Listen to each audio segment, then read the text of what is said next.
Assalamualaikum warahmatullahi wabarakatuh. Bismillahirrahmanirrahim. Alhamdulillahi rabbil alamin. Wassalatu wassalamu ala sayyidina Muhammadin asyrafil anbiya wal mursalin wa ala alihi wa sahbihi ajma'in. Yang saya hormati para duta besar negara sahabat, Sekretaris Jenderal Liga Muslim Dunia Syekh Muhammad bin Abdul Karim Isa, para Wakil Ketua Umum Majelis Ulama Indonesia dan Pengurus Pusat Majelis Ulama Indonesia, Ketua Komite Pelaksana, hadirin serta undangan yang berbahagia.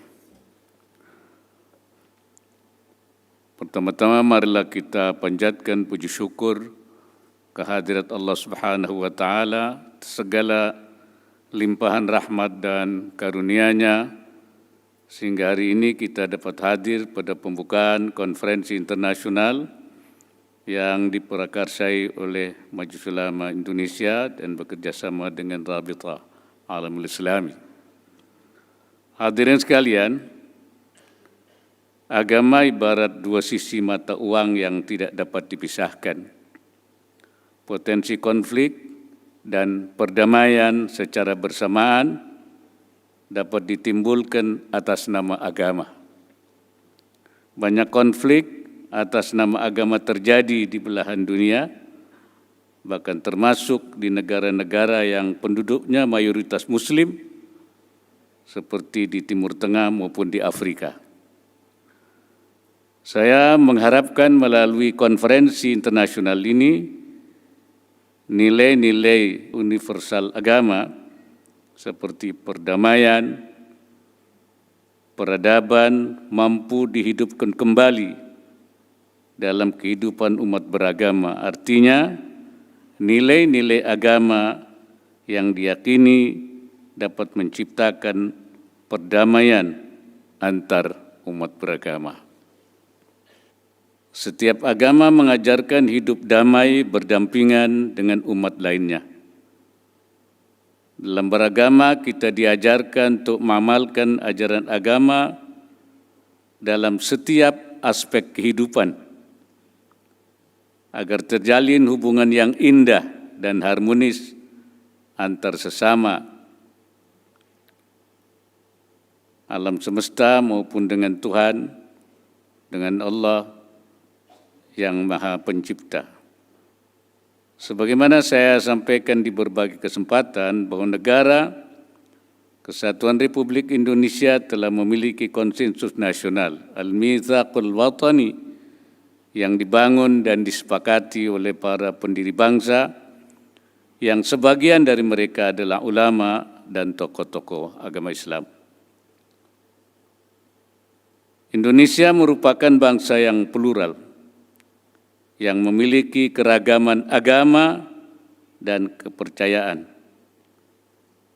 Pendiri bangsa Indonesia merumuskan Bhinneka Tunggal Ika dengan kesadaran atas perbedaan, sekaligus demi memperkuat persatuan dan kesatuan nasional.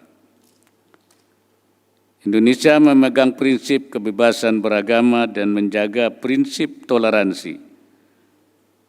Melalui manajemen moderasi beragama, diharapkan kemajemukan dalam masyarakat mampu terus dirawat dan kelangsungan bangsa ini. Hadirin yang saya hormati, dalam membangun peradaban penting untuk dilandaskan pada kesadaran bahwa manusia adalah wakil Allah di bumi, khalifatullah fil ardi, yang diberi tugas atau mandat untuk mengelola dan membangun bumi serta peradabannya. Manusia bertanggung jawab untuk memakmurkan bumi. Selain itu, peradaban yang dibangun harus pula didasarkan pada dimensi ketuhanan, Rabbaniyah, teosentris, dan juga dimensi kemanusiaan, insania, antroposentris. Oleh karenanya dalam kesempatan yang baik ini, saya ingin mengingatkan kita sekalian untuk memperhatikan hal-hal sebagai berikut. Pertama, menempatkan diri sebagai wakil Allah, sebagai khalifatullah yang menjalankan penugasan dari Allah Subhanahu wa Ta'ala selaku pemberi mandat. Yang kedua, antar manusia sebagai sesama wakil Allah harus saling menguatkan satu sama lain. At-tasanud, bukan saling bermusuhan. At-ta'anud, karena pada hakikatnya yang memberi mandat adalah sama, yaitu Allah Subhanahu wa Ta'ala, Tuhan yang satu. Yang ketiga, antar manusia harus saling menjaga jangan sampai terjadi kegaduhan. Karena manusia ini berada di satu bumi yang sama. Fi ardin wahid. Jika terjadi kegaduhan di suatu tempat, maka akan berpengaruh pada manusia di tempat lain. Setiap potensi kegaduhan atau kerusuhan harus dicegah bersama dengan cara apapun. Kita diingatkan oleh Allah Subhanahu wa Ta'ala dalam ayatnya, wattaqu fitnatan la tusibanna alladzina zalamu minkum khassah. Takutlah kalian pada fitnah, musibah yang tidak hanya menimpa kepada orang yang berbuat zalim saja, tapi kepada semua apabila tidak dicegah kezaliman itu. Karena kita memang berada fi ardin wahid, seperti yang terjadi dalam kerusakan lingkungan yang menderita adalah seluruh dunia. Hadirin sekalian, saat ini dunia sudah masuk pada babak baru peradaban, terutama karena globalisasi yang tidak terbendung.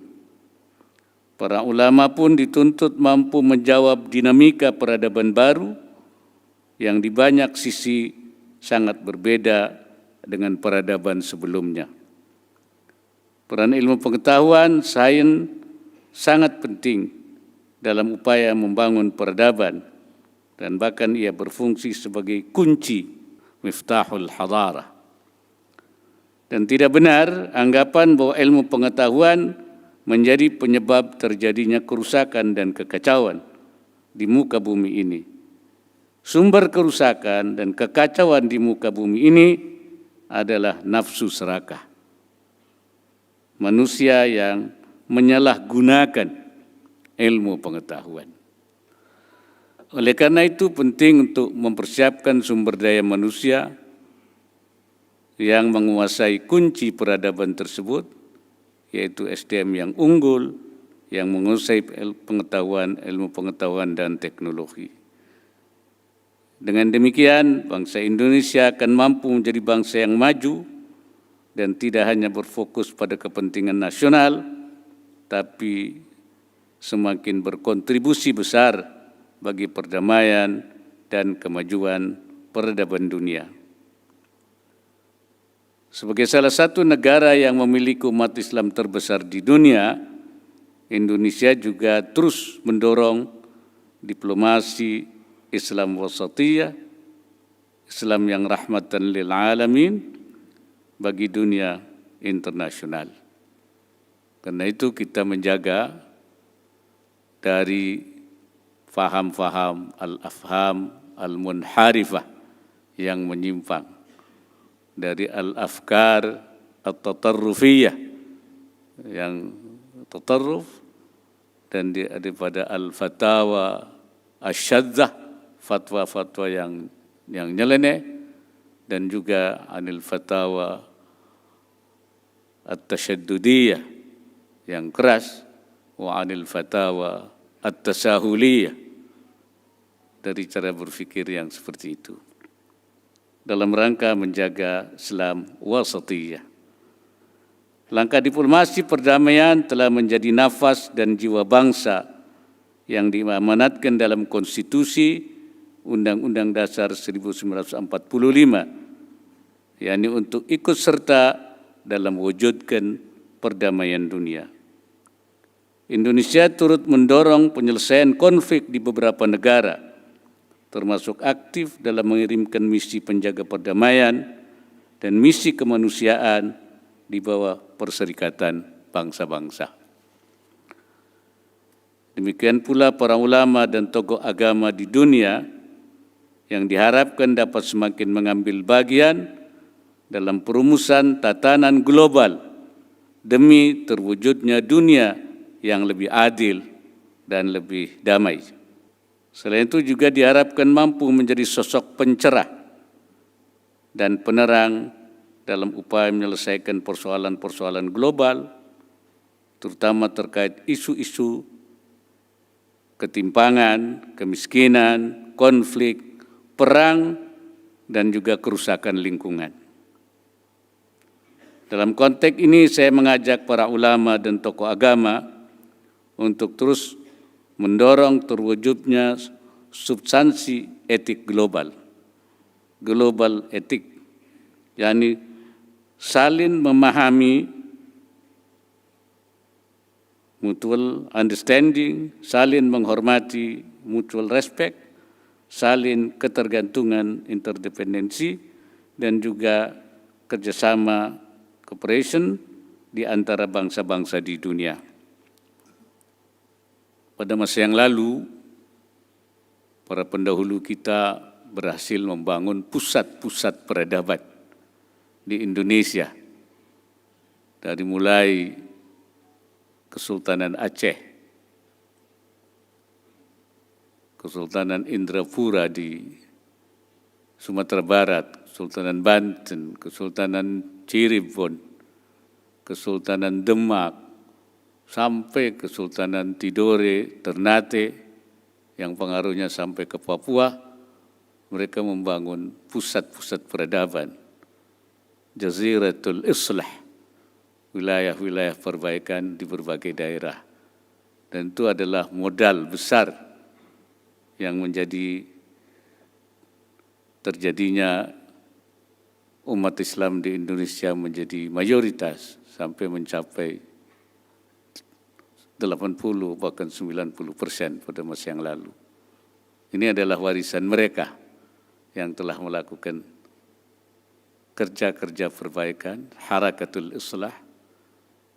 Oleh karena itu, tugas-tugas ini harus kita lanjutkan, tidak saja secara nasional, tapi juga secara global, bersama dengan tokoh-tokoh Islam dunia, untuk membangun dunia yang lebih aman, lebih damai, dan lebih baik lagi. Hadirin yang berbahagia, sebagai penutup saya ucapkan selamat melaksanakan konferensi internasional ini.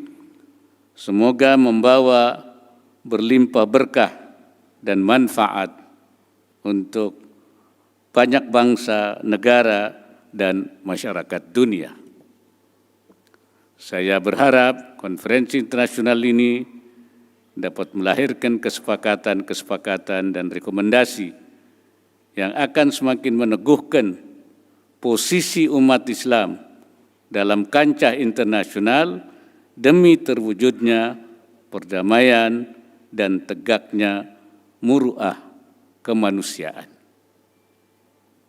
Semoga Allah Subhanahu wa Ta'ala senantiasa memberikan inayahnya dan meridai segala upaya yang kita lakukan.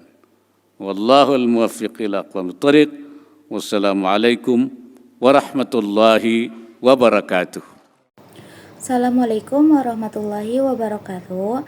Baik, di sini saya akan menjelaskan video konferensi sebelumnya yang membahas itu peran agama dalam membangun perdamaian dan peradaban dunia. Dalam sambutan tersebut, sambutan menekankan bahwa agama memiliki peran yang sangat penting dalam kehidupan manusia. Agama dapat menjadi kekuatan yang menciptakan perdamaian, tetapi juga dapat memicu konflik apabila dipahami dan digunakan secara keliru. Oleh karena itu, diperlukan upaya bersama untuk mengembalikan fungsi agama sebagai pembawa kedamaian dan kemajuan peradaban. Nilai Bhinneka Tunggal Ika menjadi landasan penting dalam membangun kehidupan yang harmonis. Meskipun masyarakat ini memiliki latar belakang agama, budaya, dan suku yang berbeda. Manusia juga dituntut untuk saling mendukung, menjaga persatuan, serta menghindari tindakan yang dapat menimbulkan perpecahan. Perkembangan globalisasi menjadikan ilmu pengetahuan sebagai penentu kemajuan bangsa. Namun, ilmu pengetahuan hanya akan membawa manfaat apabila digunakan dengan penuh tanggung jawab dan tidak didorong oleh keserakahan. Oleh karena itu, peningkatan kualitas sumber daya manusia menjadi langkah yang sangat penting.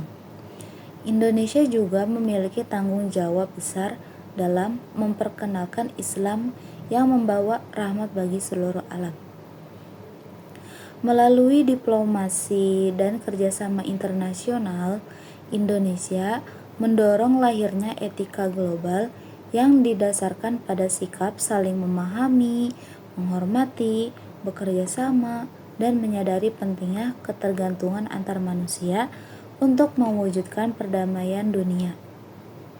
Nah, di sini juga ada poin-poin penting. Yang pertama itu ada agama memiliki dua potensi, yaitu menjadi sumber perdamaian maupun konflik. Yang kedua ada globalisasi menempatkan ilmu pengetahuan sebagai kunci kemajuan peradaban. Yang ketiga, etika global perlu dibangun melalui mutual understanding, yaitu saling memahami, mutual respect, saling menghormati, interdependensi, yaitu saling membutuhkan, dan yang terakhir ada cooperation, yaitu bekerja sama. Cukup sekian dari saya, kurang lebihnya mohon maaf. Wassalamualaikum warahmatullahi wabarakatuh.